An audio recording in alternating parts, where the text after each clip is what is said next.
Bom dia, pessoal, tudo bem? Meu nome é Flávia. Hoje a gente então vai conversar um pouquinho sobre Evangelho no Lar, tá? Eu coloquei o título Evangelho no Lar com os animais, mas Evangelho no Lar é com todo mundo, certo? Mesmo estando sozinho. A gente vai ver. Bom, então a gente já ouviu, aquela frase de Jesus, porque onde estiverem 2 ou 3 reunidos em meu nome, aí estou eu no meio deles. E essa imagem é interessante porque aqui está toda a família reunida, inclusive o animal, e Jesus se faz presente. É muito importante que a gente comece a entender, que essa prática do Evangelho e o mundo também melhor que a gente quer lá fora, com melhor convivência entre as pessoas, a fraternidade, o amor, tem que começar em casa, certo? Porque se em casa a gente não tem essa convivência pacífica, como que a gente vai transportar isso, para nosso dia a dia? Ou também não adianta no dia a dia fora de casa você ter certos comportamentos e chegar em casa e esquecer tudo lá fora. Então, as principais finalidades do Evangelho no Lar são criar em todos os lares o hábito salutar de reuniões evangélicas, para que despertem e acentuem o sentimento de fraternidade que deve existir em cada criatura. Eu achei essa fonte muito interessante porque ele não diz pessoa, ele diz criatura. E quem disse que os animais, as outras criaturas não são fraternas? A gente sabe que eles são, Quantas vezes a gente viu um animal ser solidário com o outro, com a dor do outro, Então eu acredito que não só por palavras que a gente fala de sentimentos, Sentimento é uma coisa sentida, não falada. Então eu acredito que tudo isso, não só falado, mas sentido e exemplificado, que isso transforma todo mundo, inclusive os animais. Ele tem a finalidade também pelo momento de paz e de compreensão que o Evangelho no Lar oferece. Unir mais as criaturas, proporcionando-lhes uma vivência mais tranquila.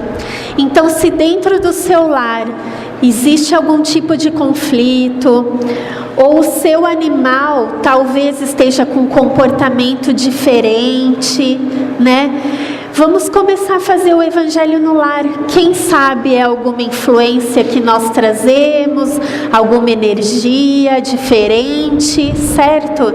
Então, quando a gente pratica o Evangelho, a gente sabe que proporciona esse momento de paz, de compreensão, Tornar o Evangelho melhor compreendido, sentido e exemplificado no lar e em todos os ambientes. Porque o Evangelho no Lar, ele não deixa de ser um estudo, Mas porque não adianta só a gente ler o Evangelho segundo o Espiritismo ou qualquer outra obra, A gente precisa estudar, entender, refletir sobre o que estamos lendo. E o momento do Evangelho no Lar é um momento de reflexão do que estamos lendo. Isso é muito importante. Higienizar o lar pelos nossos pensamentos e sentimentos elevados, permitindo assim mais fácil influência dos mensageiros do bem. Porque tudo é padrão vibratório. Se nós estamos com padrões vibratórios baixos, nós nos ligamos também com pessoas, com espíritos, também com padrões vibratórios baixos. E se nós elevamos nossos pensamentos, nossos sentimentos, nós permitimos mais fácil a aproximação dos mensageiros de Jesus, do bem, que sempre estão perto de nós, mas que também a gente precisa estar aberto e com pensamento sempre no bem para que eles nos aproximem da gente. Ampliar o conhecimento liberal e espiritual do Evangelho para oferecê-lo com maior segurança a outras criaturas.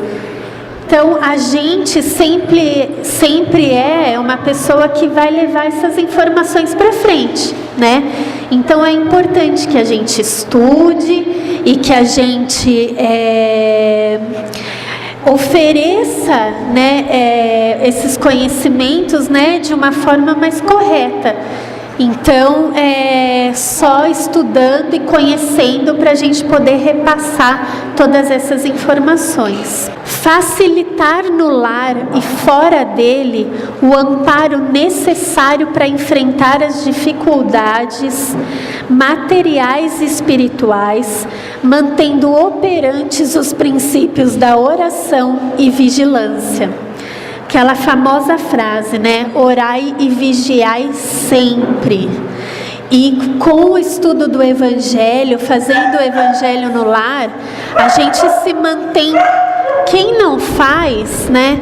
É interessante quando a gente começa a fazer, como a gente fica mais tranquilo, como a gente se sente mais forte para seguir em frente, certo? A gente sabe que todo mundo passa por problemas, estamos aqui, né, para aprender, para as provas, para as expiações. Os nossos animais, né, também passam por alguns problemas. Então, a gente precisa se manter forte para ajudá-los, né? E o estudo do Evangelho, o Evangelho no lar, traz muito benefício em relação a isso. Elevar o padrão vibratório dos componentes do lar, a fim de que ajudem com mais eficiência o plano espiritual na obtenção de um mundo melhor. Isso é muito importante, porque já existem várias psicografias, né? De espíritos que dizem que o nosso padrão vibratório do mundo está muito pesado, né? E que está difícil de conseguir, né, que o nosso padrão melhore. Então, o padrão do mundo só vai melhorar quando cada um também tiver o seu padrão, porque nós somos o mundo. Nós somos o padrão vibratório do mundo. Então, se o nosso padrão vibratório está baixo, não tem como o mundo melhorar.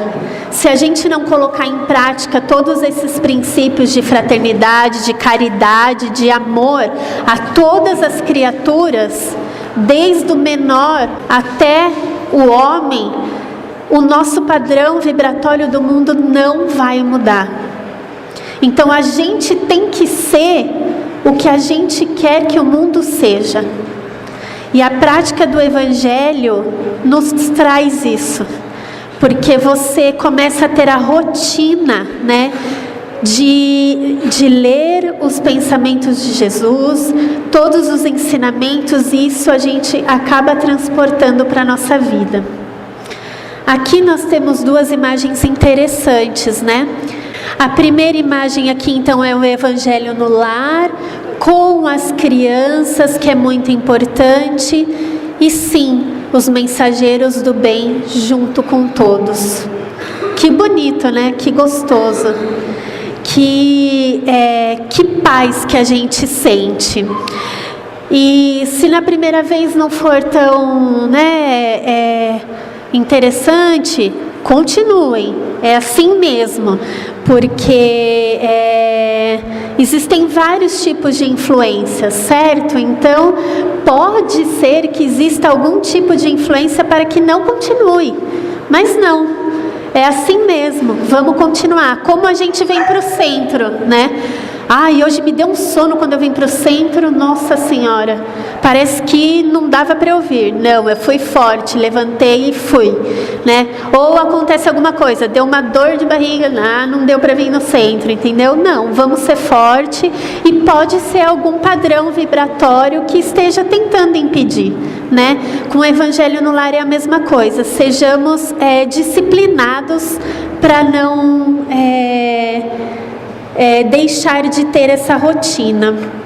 Aqui nessa outra imagem, interessante, evangelho no lar, com a família, mentores, amigos espirituais, e aqui, né, me parece pessoas sendo auxiliadas, desencarnados também sendo auxiliados durante o evangelho no lar, né? Então isso é muito bom. O indivíduo que ora se protege com uma poderosa armadura. O lar que cultiva a oração se torna uma fortaleza.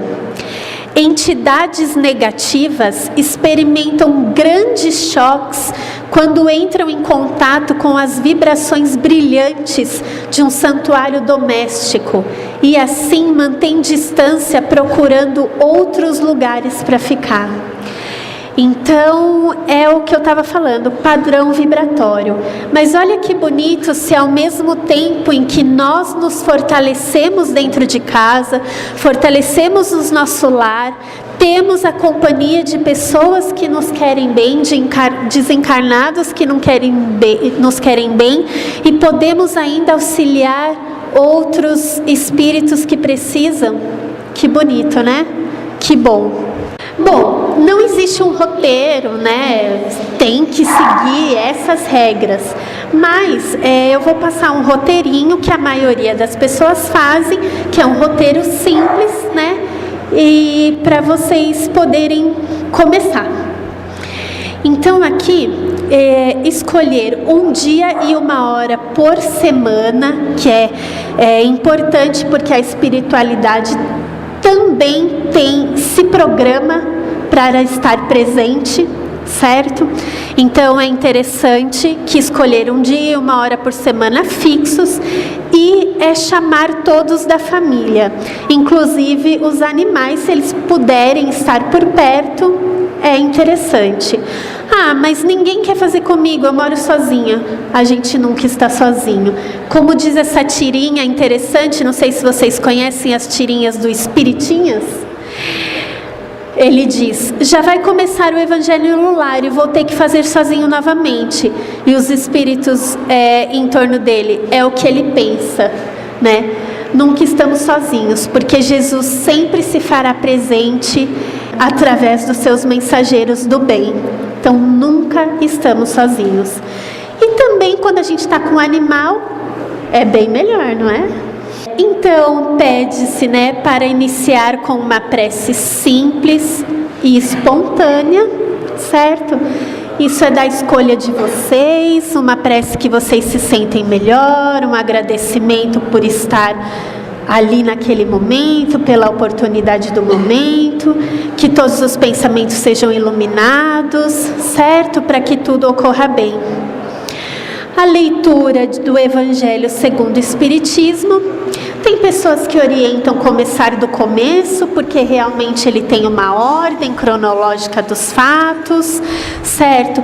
Tem pessoas que abrem ao acaso, e é super interessante abrir ao acaso. O acaso não existe. Às vezes a gente está com algum problema, algum pensamento, parece que a gente abre ali naquela pedaço, fala: meu Deus, era a resposta que eu precisava. Então talvez a família ali, quem estiver fazendo o evangelho, vai ver qual é o melhor, né? Se é abrir ao acaso, se é começar pelo começo. Mas é interessante começar pelo começo. Depois vai fazer uma leitura breve de um pedaço do Evangelho. Depois vão fazer comentários sobre o texto lido. É importante que todo mundo comente, reflita, certo? Depois vocês passam para as vibrações.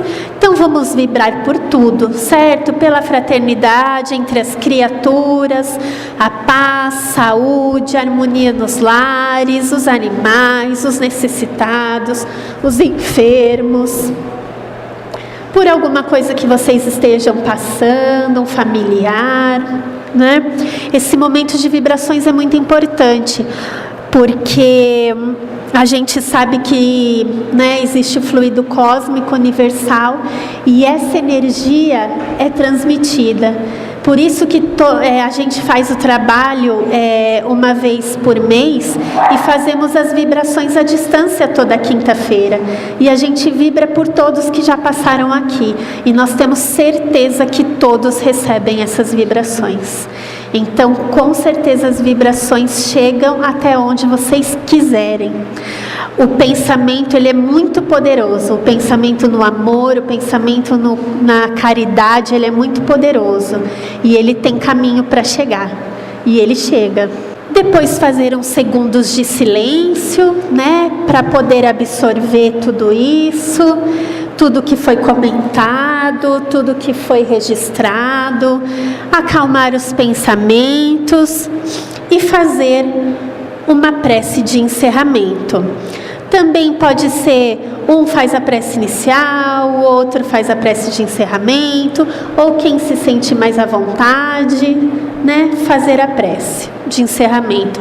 Agradecer, essa imagem achei interessante. O culto do Evangelho no lar aperfeiçoa o homem. O homem aperfeiçoado ilumina a família. A família aperfeiçoada melhora a comunidade. A comunidade melhorada eleva a nação. E é isso que a gente está precisando. Então tem que começar dentro de casa. Tudo tem que começar dentro de casa. O aperfeiçoamento tem que começar dentro de casa. Juntamente com os nossos filhos, com os nossos animais, com o exemplo, né? Nada melhor do que o exemplo, tá? E como nós tratamos nossos animais dentro de casa, se nós temos filhos, esse exemplo ele vai levar para fora de casa. Do respeito ao outro, a qualquer criatura. E é isso que a gente está precisando na nossa nação, respeito. Algumas sugestões: acautelar-se para não transformar a reunião em trabalho mediúnico, certo? Porque o Evangelho no lar, ele é para isso, para estudo, para confraternização da família. Reuniões mediúnicas, trabalho mediúnico, é sempre interessante que seja feito em local apropriado, com médios, né, que estudam sobre isso. Então, acautelar-se para não, né, transformar em reunião mediúnica. Evitar comentários não edificantes. Não suspender a prática do Evangelho no lar em virtude de visitas, acontecimentos fúteis. Se der para adiar um pouco a saída, então faz o Evangelho, depois sai, certo? Em média ele deve durar uns 30 minutos, mas aí vai, né, de família para família, mas em média uns 30 minutos, é só um parâmetro, tá? E incentivar as crianças, né? Que as crianças façam as leituras, que as crianças comentem também o que foi lido. E é interessante, eu trouxe algumas coisas para vocês aqui, que agora a turma da Mônica, agora não, já faz um tempinho, a turma da Mônica está com vários livros em relação ao tema espírita. Então tem minhas orações, histórias de Chico Xavier para crianças, meu pequeno evangelho. É muito interessante esse meu pequeno evangelho, que ele tem o amor, a caridade, a fraternidade, tudo com cebolinha, com castanho. Eu leio eles, eu gosto. Eu leio os outros, leio esse. Eu tenho um filho de 2 anos, ele já tem o meu pequeno evangelho, e aos pouquinhos eu vou conversando com ele, mostrando. Então, para quem tem criança, ou sobrinhos, né, em casa, né, é muito interessante essa coleção da Turma da Mônica, porque eles são muito carismáticos, né, e a tendência é que as crianças gostem. Meu filho gostou, para fazer orações e começar com o Evangelho com as crianças. E aqui uma última parte sobre o Evangelho semanal com os nossos irmãos menores. Quem já veio aqui, quem hoje é a primeira vez, nós sempre orientamos então a colocar uma garrafa de água para você e para a família, para ser fluidificada. Então, quando a gente está em oração, quando a gente está reunido, os mensageiros do bem, eles podem, energizar aquela água que está ali com fluidos benéficos, tanto para a gente quanto para os nossos animais. Então é muito importante a água para a gente, certo? E colocar uma garrafinha para seu tutelado tão amado. Se você tem um animal, você pode colocar a garrafinha para ele, separa, porque os remédios são diferentes, os nossos e os deles. E se você tiver mais de um animal, pode colocar uma garrafinha para cada animal, mas se não der para separar a água deles, porque às vezes não dá para separar a água deles, pode colocar um pouquinho da água de cada um no potinho que vai ser direcionado para quem deve tomar. Tá bom? Depois, quem for fazer o atendimento fraterno, vai ser explicado melhor sobre a água, mas não tem segredo. É uma garrafinha de água para todo mundo. Se conseguir separar as garrafas dos animais, ótimo. Se não conseguir por causa de muitos animais, tudo bem também. Tá bom? Aqui ele dá uma sugestão de fazer a prece de Francisco de agradecer e agradecer São Francisco de Assis e agradecer a nosso Pai bondoso a oportunidade de realizarmos o culto do Evangelho no lar para a proteção do mesmo e de todos seus integrantes, inclusive os animais. Certo? Obrigada pela presença de todos e um bom dia para todo mundo.